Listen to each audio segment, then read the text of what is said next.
sinoviales. Segunda cuestión de este mismo enunciado. No todas las sinoviales son diartrosis. Vamos a responder a esta segunda parte del enunciado. A continuación, vemos una clasificación por formas específica de las sinoviales. Si lo quieren decir con otras palabras, es una subclasificación. Las sinoviales clasificadas por formas pueden ser esféricas, elípticas, sencilla de montar, entrópia, trocoide o planas. Ahorita lo repito todo, vamos a ver cada una de ellas. Pero me quiero ir directo a planas. Dentro de las sinoviales, las que son planas, fíjense que no se mueve nada, nadita, cero. Por esto, no todas las sinoviales son diartrosis. Los otros tipos de sinoviales son diartrosis, pero esta es plana. ¿Sale? ¿Vamos bien hasta acá? Bueno.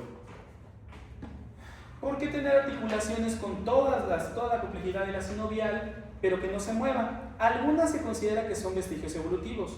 En otras, el hecho de que esa articulación sea sinovial no la protege del movimiento, pero sí la protege. Por ejemplo, esta zona que se llama carpo está sometida a compresión continua. Entonces, esos elementos propios de una articulación sinovial presentes en el carpo, aunque no se mueva, amortiguan, lo protegen del desgaste continuo, etc. ¿Sale? No lo hacen eficiente para moverse, pero lo hacen eficiente para no destruirse. ¿Vamos bien hasta acá? ¿Por allá? ¿Vamos bien hasta acá? ¿Hasta allá? ¿Vamos bien? Más o menos. Bueno. Me voy a concentrar en los 5 subtipos que se mueven.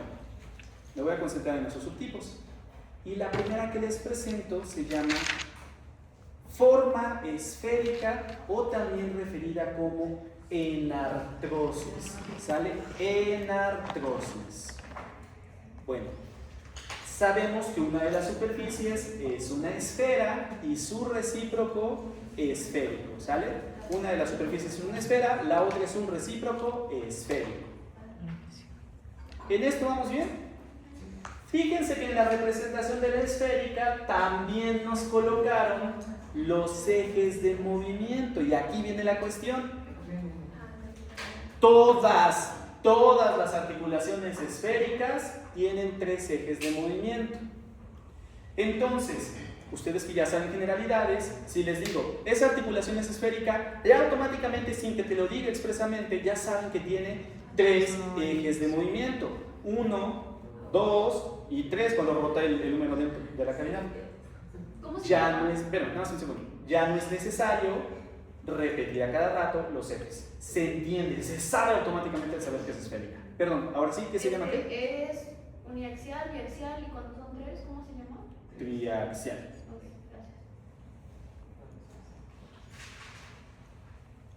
Sale. ¿Vamos bien hasta acá? Sí tienen razón, ya me revisó la memoria, ya me acuerdo que estamos. Bueno, los ejemplos, la articulación del hombro, con la cavidad gemenoidea de la escápula. ¿En qué van con el doctor? Apenas terminamos de ver eso. Ah, perfecto, sale. Y otro ejemplo, la articulación del fémur con el acetábulo del coxal, ¿sale? Bueno. Profe, ¿los 3 ejes de movimiento tienen algún nombre en específico o nada más se generaliza que son los 3 ejes de movimiento? La respuesta más sincera que yo te puedo dar es no lo sé. Quizás se los tiene y yo no me lo sé. ¿Sale?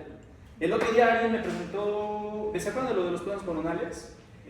Por ejemplo, me dijo, oiga doctor, es que cuando nos divide el plano coronal en anterior y posterior, eso se llama paquímero, antímero y no sé qué. Y yo dije, Santo Cristo Redentor, creo que tienes la razón, pero la verdad no me lo sé. También reconozco que no se aplica mucho, pero aún así qué vergüenza que no me lo supiera. Entonces ahorita no lo sé, lo voy a checar. Okay. No para mañana, pero lo voy a checar algún día. O sea, en el largo del curso, a lo largo del curso. Bueno, vamos a ir a una articulación esférica. Siguiente tipo, articulación condílea o elíptica. ¿Sale? Articulación condílea o elíptica. La articulación condílea o elíptica, como su nombre lo dice, una de las superficies es una elipse y la otra es el recíproco donde encaja esa elipse. ¿Sale? Estas articulaciones tienen 2 ejes de movimiento. El ejemplo más característico es la del radio con el carpo. Esta es la articulación de la muñeca. La muñeca se mueve en 1 y en 2 ejes. Se acabó. ¿Sale? Este movimiento, por cierto, no lo hace la muñeca. Este movimiento no lo hace la muñeca, ¿ok? Entonces, la muñeca se mueve en 1 y en 2 ejes. Si lo piensan, como la elipse es alargada, cuando la elipse intentara rotar dentro de la cavidad, pues se lastimaría, se saldría. Entonces, las articulaciones elípticas solo se mueven en 2 ejes. Bueno, ahora, de hecho les anticipaba esta articulación, les decía que hay esferas y su recíproco, cóndilos y su recíproco, pero fíjense que hay superficies donde una es recíproca de la otra y la otra es recíproca de la una. Los mariachis, ¿cómo está eso? Bueno, primero que nada, estas articulaciones se les llama en silla de montar porque se asemejan mucho a una silla de montar tal cual. Eso es lo primero. Pero también se les... por cierto, la palabra celar hace referencia a silla, ¿sale? Por eso es en silla de montar, no quieren decir tan largo, celar, ¿ok? Pero también se le llama de encaje recíproco. Miren, estrictamente no son exactamente recíprocas, pero bueno, en la imaginación o en la funcionalidad sí son recíprocas, ¿sale? Estrictamente ninguna es exactamente recíproca. Pero ¿a qué se refiere el concepto? Esta superficie... Si la ven con atención, es exactamente esta superficie de arriba. Eso dota de 2 ejes de movimiento. Teóricamente una superficie solo se puede mover así. Pero la otra es idéntica y se puede mover así. Un eje de movimiento, 2 ejes de movimiento. ¿Ok? Ese segundo eje de movimiento se gana porque la otra superficie, al ser idéntica, también gana movimiento. El mayor ejemplo, y que por cierto es una característica exclusiva de los homínidos como el Homo sapiens, o sea, de los humanos, es la articulación del primer metacarpiano con el carpo, específicamente con el trapecio. Los primates solo pueden hacer esto. Voy a colocar mi mano así, para que más o menos esté en la posición anatómica. No, la pondría hasta acá, pero no me verían. Así, ¿sale? ¿Sí se entiende? Bueno. Este movimiento es abducir, ¿sale? Con B labial, o B de burro. ¿Vamos bien? Este movimiento es abducir, ¿ok? Abducir. Esos movimientos los tiene cualquier primate. Pero, cuando hacemos esto, se llama oposición. Solo los humanos tienen pulgares oponibles. Y este segundo movimiento, el movimiento de oposición, es posible gracias a que la articulación del primer metacarpiano con el carpo es de encaje recíproco. ¿Sale? ¿Vamos bien hasta acá? ¿Sí? Bueno.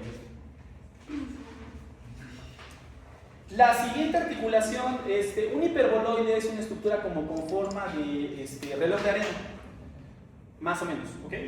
Entonces, la siguiente articulación se llama articulación entróclea o engínglimo hiperboloide. Esto hace referencia a que una de las superficies es un hiperboloide, es decir, como una especie de reloj de arena. Polea, bueno, todos conocen una polea. El cilindro donde se coloca la cuerda para que gire la polea tiene la característica de que en la zona central está desbastado con la intención de que la cuerda no se salga. Así son las poleas modernas. Bueno, como pueden observar, el cilindro de esta estructura está hundido en el centro como el cilindro de una polea. Entonces, por eso estas articulaciones se llaman trocleares. ¿Sale? Yo puse ahí lo de polea para que se entienda que tróclea literalmente significa polea, pero no se llaman articulaciones polea. ¿Vamos bien hasta acá? Ay, creo que me pasé de lanza con el café. Ejemplos de esta articulación. Este hueso, aunque coloquialmente le han de decir cúbito, se llama ulna. El hueso de acá se llama húmero. Entonces, la articulación del codo, bueno, parte del complejo articular del codo es una articulación de engínglimo hiperboloide o de tróclea. ¿Vamos bien hasta acá? Camarena. Y por último, la articulación trocoide. Para la articulación trocoide tenemos un cilindro y ese cilindro es envuelto. Yo le digo abrazado, ¿sale? Ese cilindro es envuelto o abrazado. ¿Qué movimiento puede tener este cilindro? Pues solamente puede girar dentro de ese abrazo, ¿ok? Solamente puede girar dentro de ese abrazo. ¿Vamos bien hasta acá? Nada más un detalle, una puntualización. Esta imagen que extraje de la Target, que por cierto, creo que la quinta edición de la Target ya no trae estas imágenes, lo saqué de la cuarta. Esta imagen extraída de la cuarta edición de la Target, aquí tiene su cilindro con color blanco y el hueso que abraza con color amarillo, amarillo hueso de hecho. Nada más la aclaración que debo hacerles es que no hay ningún hueso que abrace por completo a un cilindro. Generalmente el hueso forma, digamos, la mitad de ese abrazo y la otra mitad de ese abrazo lo forman ligamentos, cartílagos, etc. ¿Sale? Nada más hacer esa puntualización. Ni un solo hueso abraza por completo un cilindro, eso no existe, pero sí crean la mitad de ese abrazo y la otra mitad se complementa con ligamentos, con cartílagos, con otros tejidos. ¿Vamos bien hasta acá? O sea, ¿eso está erróneo? No es que esté erróneo porque es un esquema y al final la articulación sí es así, más bien sería como una imprecisión, ¿ok? Uno de estos cachitos tendría que tener un tercer color que representara que es otro tejido, el que siempre cierra ese abrazo. ¿Sale? ¿Vamos bien hasta acá? Ok. Ejemplos. La segunda vértebra cervical, conocida como axis, que de hecho nosotros vamos a ver en este curso, tiene una saliente con forma de dientecito, que se llama apófisis odontoides. Y esa apófisis odontoides por delante es abrazada por el atlas y por detrás por el ligamento cruciforme, ¿ok? Entonces, ese es un ejemplo de articulación trocoide. Otro ejemplo, fíjense que la ulna, en su parte proximal, abraza a la cabeza del radio. Nuevamente, la ulna solo genera como la mitad o como la tercera parte de la superficie articular. El resto de ese abrazo es completado por un ligamento en forma de anillo, que literalmente se llama ligamento anular. Eso probablemente no tarden mucho en verlo con el doctor Arturo, ¿sale? ¿Vamos bien hasta acá?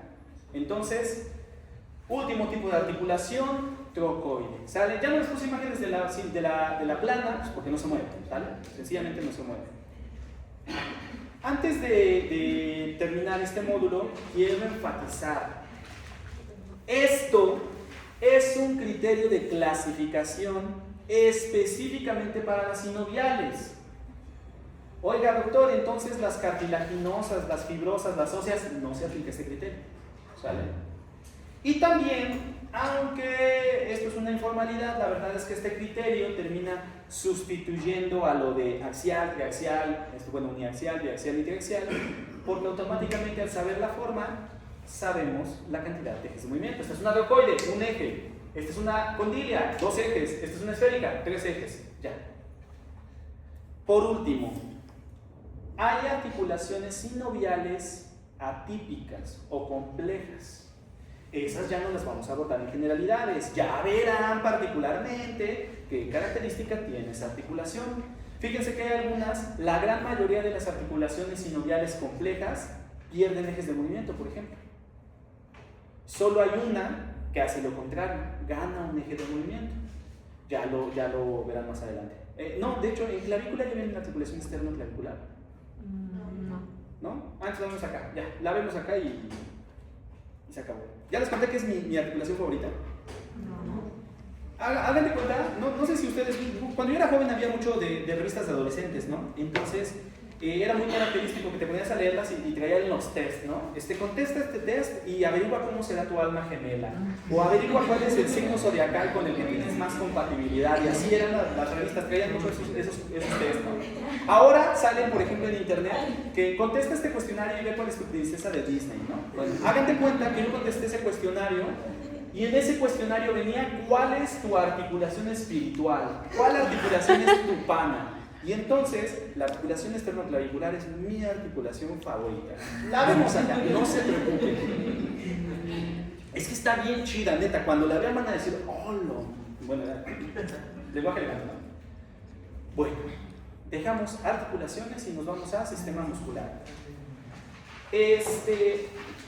¿Se acuerdan que cuando empezamos articulaciones les dije La definición más básica de articulación es unión entre dos huesos, pero también les aclaré, realmente hay más articulaciones que a veces no unen huesos, unen diente, unen cartílago, o incluso el puro cartílago se articula entre sí, como en la laringe, ¿ok?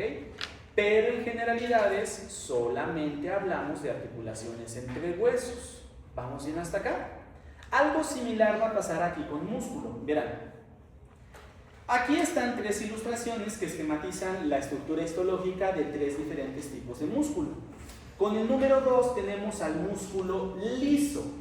Con el número 3 tenemos al músculo estriado cardíaco. ¿Sale? Estos dos no son objeto de estudio en estas generalidades. Comparten muchas características, también tienen capacidad contráctil, etc. Sí, pero ahorita no son objeto de estudio en generalidades. En generalidades nos vamos a concentrar en los órganos constituidos por este tipo de músculo que tiene líneas, y en latín línea se dice estría. Músculo estriado y que además predominantemente se inserta en huesos. Músculo esquelético estriado. ¿Sale? Hay más músculo, ¿sale? Los vasos sanguíneos tienen músculo, la tripa tiene músculo, el corazón tiene otro tipo de músculo, pero ese ahorita no lo vamos a ver en generalidades. Nos concentramos en órganos hechos de músculo esquelético estriado. ¿Vamos bien hasta acá? La segunda cuestión, si ustedes recapitulan un poquito, se darán cuenta de que cuando comenzamos sistema óseo, hablamos directamente, entramos así de trancazo a clasificación. Cuando hablamos de articulaciones, entramos directamente a clasificación. Porque clasificar huesos o clasificar articulaciones nos habla mucho de las propiedades y de las características que tienen. Nos evita, cuando estamos dando una clase y viendo un tema concreto, tener que repetir todo eso. Pero los sistemas de clasificación en los músculos no son tan eficientes. Lo primero que les debo de comentar es que tenemos aproximadamente 600 músculos y todos se los van a aprender. Siempre ponen una cara de soco. No, miren, por ejemplo en huesos, ¿cuántos huesos tenemos? 206. Ah, pues miren, de este lado tenemos 12 costillas, de este lado tenemos otras 12 costillas. De arriba hacia abajo se les llama primera, segunda, así hasta llegar a la 12ª. Listo, ya se saben 24 huesos. Bueno, más o menos así de rápido como fue con las costillas. Hay muchos huesos, sobre todo en la parte posterior, ¿saben? Los multífidos. Son 4 músculos, se aprenden el patrón, se los aprenden en todas las partes de la columna vertebral y de trancazo ya se saben como 90. No se espanten. Además, casi todos los músculos son pares, en realidad no se van a aprender 600, solamente 300. ¿Sale? Vamos bien hasta acá. Suena retador, pero insisto, no son tantos, ¿sale? Algunos te aprenden cierto patrón y te aventaste un montón de trancazo. Bueno, regresando a esta cuestión de la clasificación, ¿sale? Pues los libros dicen que los músculos se clasifican, que si son fusiformes o no son fusiformes, que si tienen 2, 3 o 4 cabezas o solo tienen una, que si tienen un vientre, 2 vientres o muchos vientres, que si tienen forma de media pluma, de pluma completa o de penacho, que si son planos o que si son gordos, etc. Miren, el problema de las clasificaciones de los músculos es que nos dejan conjuntos bien desproporcionados. ¿Qué? Miren, ¿cuántos músculos de 4 cabezas se imaginan que tenemos en el cuerpo humano? 2, serían los cuádriceps de cada lado. Excelente, ¿sale? ¿Cuántos músculos con 3 cabezas les gusta pensar que tenemos en el cuerpo humano? 2. Bueno, podría existir lo conocido como tríceps oral, pero hay una controversia, lo dejaremos en 2. ¿Sale? Va, perfecto. ¿Cuántos con 2 cabezas? Bueno, también en la parte de abajo tenemos otro, entonces dejémoslo en 4. ¿Sale? Entonces imagínense que hacemos bolsitas, ¿no? Una bolsita tiene 2 músculos, otra bolsita tiene 2 músculos, otra bolsita tiene 4 músculos. Y la otra bolsa tiene 592 músculos.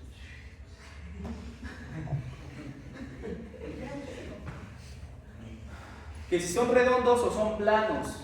Nuevamente, en una bolsa nos van a quedar 70 y en la otra bolsa nos van a quedar 530. Entonces, a diferencia de la clasificación de huesos y de la clasificación de articulaciones, la enorme mayoría de las clasificaciones de músculos son imprácticas. Ahora, que cuando hacemos la descripción de un músculo, decimos, ¿es un músculo plano? Claro, estamos hablando de su forma. Pero la gran mayoría no tienen practicidad. Como decía mi máster de bioquímica, las clasificaciones son de gente ociosa, no todas, pero esta sí, 100% sí. Bueno, entonces, doctor, no vamos a aplicar criterios de clasificación, pero existen. Entonces, espérense, ¿sale? Si quieren tomen fotos, si quieren todo este contenido, pero lo voy a utilizar más para demostrar, ¿ok? Miren, criterios de clasificación de los músculos por tamaño se aplican regionalmente y más que para clasificar, se aplican para dar nombres. En la región de la espalda, o la región del dorso, tenemos al músculo más ancho del cuerpo humano, el latissimus dorsi o dorsal ancho. También tenemos al longissimus dorsi o longísimo torácico, el músculo torácico largo, ¿sale? Estos criterios que aplican a tamaño, por ejemplo, sobre todo se utilizan en el dorso. Criterios por forma relativa. ¿Saben qué? Cerca de la región de la escápula, casi todo tiene nombre relacionado con su forma. El deltoides, triangular. Los romboideos que unen a la escápula, ¿ya empezaron a ver músculos de la escápula? Bueno, pues en el borde medial de la escápula, la escápula queda unida a la columna vertebral gracias al romboideo menor y el romboideo mayor, ¿sale? En la parte lateral de la escápula, formando uno de los componentes del manguito de los rotadores, el redondo menor. En la parte superior de la espina de la escápula y el acromion, el trapecio. En el borde medial de la escápula, pero en la parte de adelante, el serrato anterior, etcétera, ¿sale? Entonces, por ejemplo, los criterios de forma relativa se aplican en la escápula. Órale. Por su acción, sobre todo estos nombres por acción se aplican en extremidades, ¿sale? En apéndices anatómicos, y sobre todo como que en el antebrazo y en la mano, todo se llama como lo que hace. Flexor común de los dedos, flexor del pulgar, extensor de los dedos, extensor del pulgar, extensor propio del índice, extensor propio del meñique o del dedo mínimo, etc. Los músculos en esta zona se llaman como lo que hacen. Pronador, supinador, etc. Número de cabezas. Este no es un criterio que se aplique en una región en particular o en otra región en particular, porque hay muy poquitos. Músculos de 2 cabezas, pues acá y acá, músculo de 3 cabezas, acá, músculo de 4 cabezas acá, se acabó, ¿no? Este criterio me encanta por los ejemplos. Primero, nuevamente escápula. La escápula tiene una fosa subescapular, tiene una fosa supraespinosa y una fosa infraespinosa, por donde además salen los músculos subescapular, supraespinoso e infraespinoso, que son los otros componentes del manguito de los rotadores, ¿ok? Estos criterios se están aplicando en escápula, por ejemplo, en sus fosas. Por ejemplo, a nivel de la cara, en la parte lateral tenemos un músculo que se llama temporal, y me encanta porque está el músculo temporal en la fosa temporal que se inserta en las líneas temporales, que es irrigado por la temporal profunda y la temporal superficial, y que está sobre el hueso temporal, que está junto al lóbulo temporal. Me encanta esa región, ¿no? ¿Cómo se llama esta vena? No sé, pero seguro es temporal, no sé. La orientación del fascículo cuando llega en abdomen, pues, los músculos que cubren a la tripa se llaman oblicuo externo, oblicuo interno, oblicuo interno, oblicuo externo. Va de nuevo. Oblicuo externo, oblicuo interno, transverso y recto.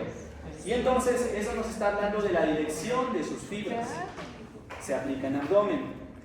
Entonces todo esto, insisto, no es para conocer un sistema de clasificación de los músculos, porque al final todos resultan insuficientes o imprácticos.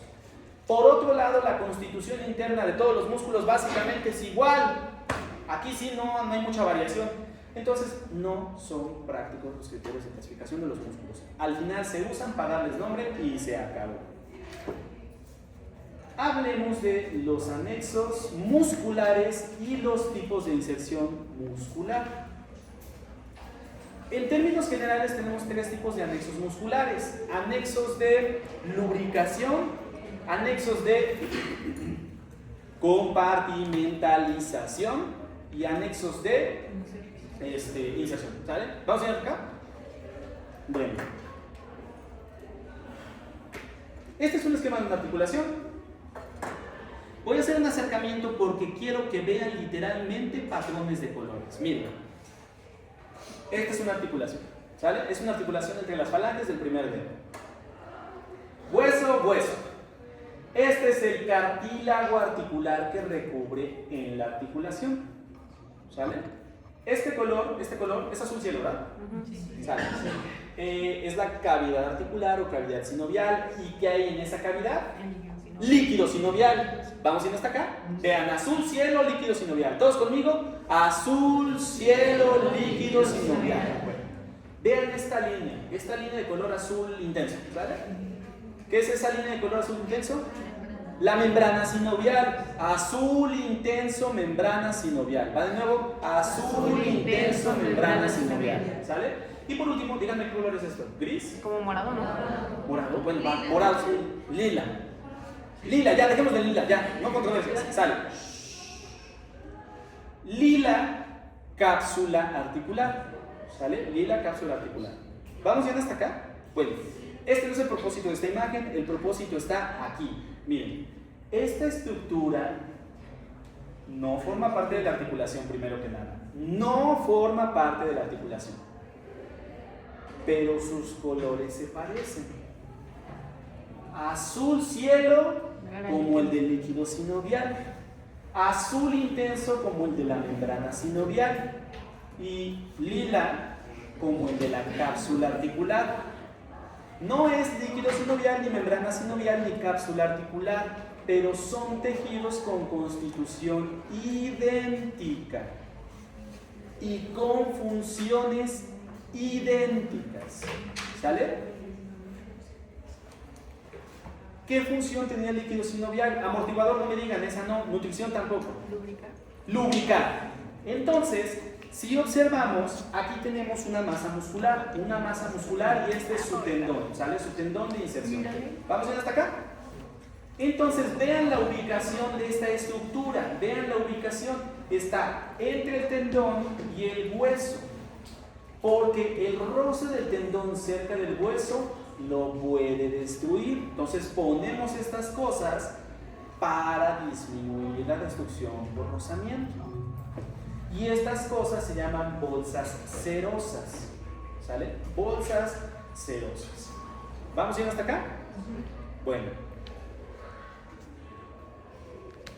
La palabra serosa, ¿sale? La palabra serosa en español produce la confusión de creer que tiene que ver con cera.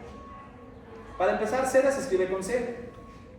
La palabra serosa tiene que ver con un término en latín que se escribe serum. El término en latín serum se traduce al español como suero y hace referencia a un líquido turbio. Suero es un líquido turbio. ¿Turbio? Sí, turbio. El suero sanguíneo es una porción de la sangre que parece el líquido turbio. Vamos bien hasta acá, etimológicamente, ya después veremos que no tiene componentes coagulantes, etc. Vamos bien hasta acá. El suero de arroz es un líquido turbio. El suero vida oral es un líquido turbio. Suero solo significa líquido turbio. ¿Vamos bien hasta acá? Sí. Bueno, las bolsas suerosas se llaman así porque en su interior tiene un líquido de apariencia turbia, de consistencia similar al líquido sinovial. Pero No es líquido sinovial, ¿sale? Se parecen mucho en su constitución, ¿sale? ¿Cómo se llama el líquido que tiene dentro? La verdad se llama suero.